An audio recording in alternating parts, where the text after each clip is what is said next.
Hey guys, 1 Corinthians chapter 7, that's where we're going today. But before we get there, sign up for the men's retreat. Invite a friend. It's going to be awesome. Going to be legit. Gary's awesome. Captain Chris Sherry is hooking it up with your small group. It's going to make them awesome. So just sign up. It's going to be 48 hours of intentional discipleship and devotional and relational time. So you want to grow in your faith, you want to build stronger friendships, this is the place. Okay, here we go. 1 Corinthians chapter 7, starting at verse 17. By the way, I haven't had a baby yet. Don't worry about emailing me.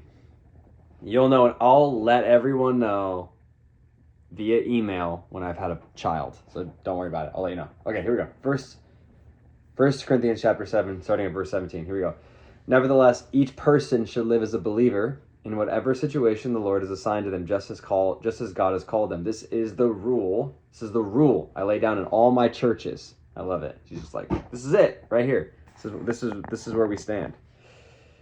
He says, was a man circumcised when he was called? Well, then he should not become uncircumcised. Obviously, that would be impossible, Paul. Then he goes on, was a man uncircumcised when he was called? He should not be circumcised. Circumcision is nothing. Uncircumcision is nothing. Here's what counts right here. He says, keeping God's commands is what counts. Each person should remain faithful, to the situation that they were in.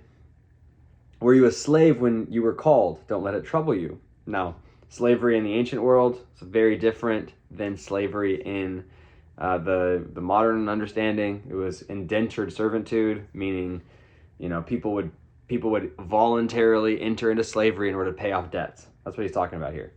He says, for the one who was a slave when called to faith in the Lord is the Lord's freed person. Similarly, the one who was free when called is Christ's slave. He's basically saying, like, yeah, there's a lot there, but basically it's just like, yeah, you were a slave, and then you weren't a slave, but guess what? Now you're the slave of Christ. So guess what? Everyone's a slave to Jesus. Here you are. Anyway, he goes on.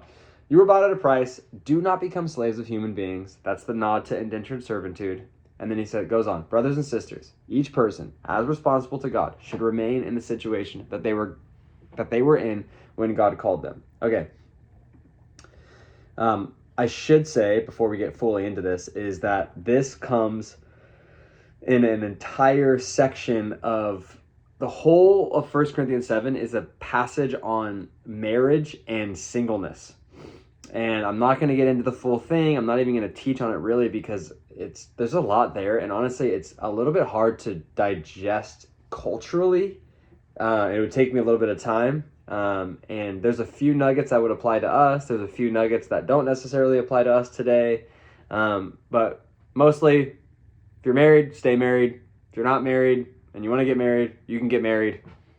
That's kind of the gist of the passage. Okay.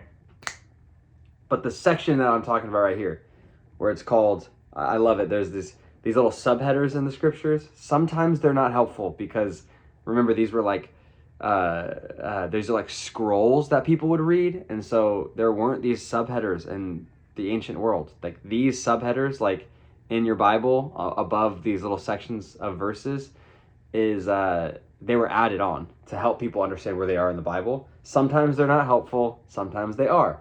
This one, concerning change of status, is very helpful. And here's what Paul's basically saying here, is this. Your social status, like where you are in life, it doesn't need to drastically change in order for you to follow Jesus.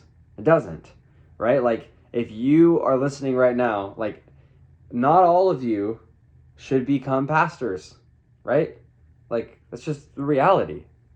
Not all of you should be like, oh, I'm following God and I'm a real estate agent. Well, maybe I should stop being a real estate agent and become a whatever. It's like, that's not really that's what Paul's saying is like, you don't have to change. Like, you need to serve God where you are. And right here, you don't need the perfect circumstance in order to serve him.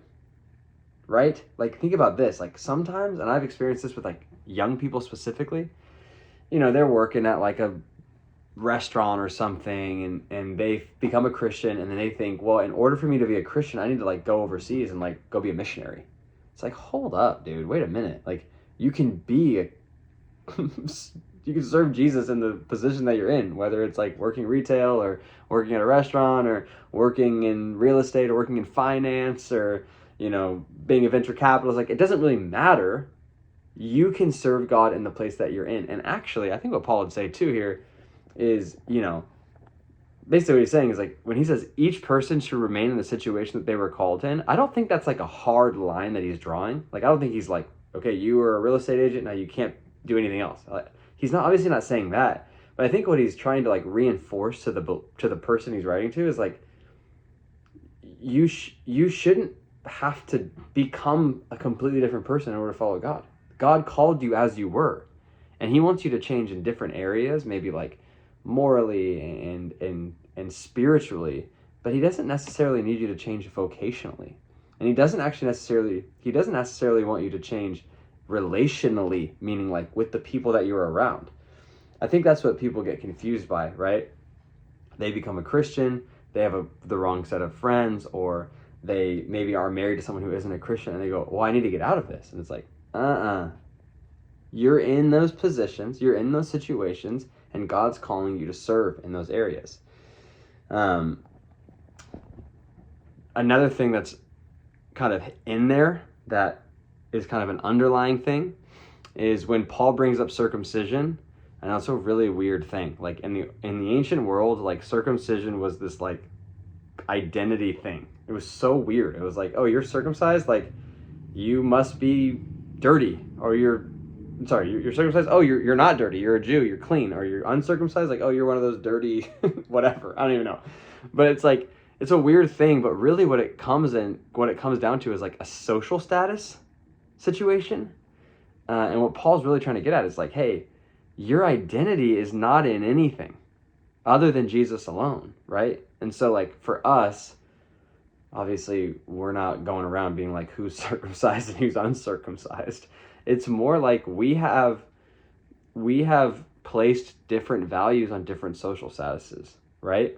I mean, just think about the position that you're in. Like, whatever you do for work, like in your job, there is a status level. There's a status quo, right? Like, if you're a firefighter, it's like you might view an EMT differently than you view a paramedic, or than you view a firefighter, than you view like someone on probation or whatever. It's like, or if you're in whatever, like the marketplace, and there's interns and there's associates, and then there's kind of like the CFO, COO situation. Like, you get it. Like, there are levels and dynamics to organizations, and Paul is going on to be like, hold on, like, the worth of the person does not come from the status, right? It doesn't come circumcised or uncircumcised. It comes in their identity in Jesus. And so really what he's getting at is this: every single person, regardless of what social status they are, regardless of what walk of life they're in, their role, their job is to be faithful where they are to God himself, right? What does he say? He says the line, keeping God's commands is what counts, right? Being obedient to Jesus is the thing that matters. So for you, for me, my job, right? Like, I'm thinking about like coming up soon. It's like, I'm about to be a dad. I'm about to go into paternity mode for a month or whatever. It's like, my job as the new dad is to be faithful to Jesus. That's it. And then whenever I have the next kid, faithful to Jesus. However long I work for CPC, right? Faithful to Jesus, right? Maybe I don't work for CPC one day. I don't know. Whatever it is, I'm going to be faithful to Jesus. Like, that's the call of my life. And so, same for you. So, really the encouragement is don't get so antsy. Don't get antsy. Be content with where you are and serve Jesus. That's it. All right. I love you all so much. So sign up for men's retreat, and I'll see you guys next week. This actually might be, by the way, this might be my last video. So if it is my last video, I really do love you guys, and I'll see you on the other side.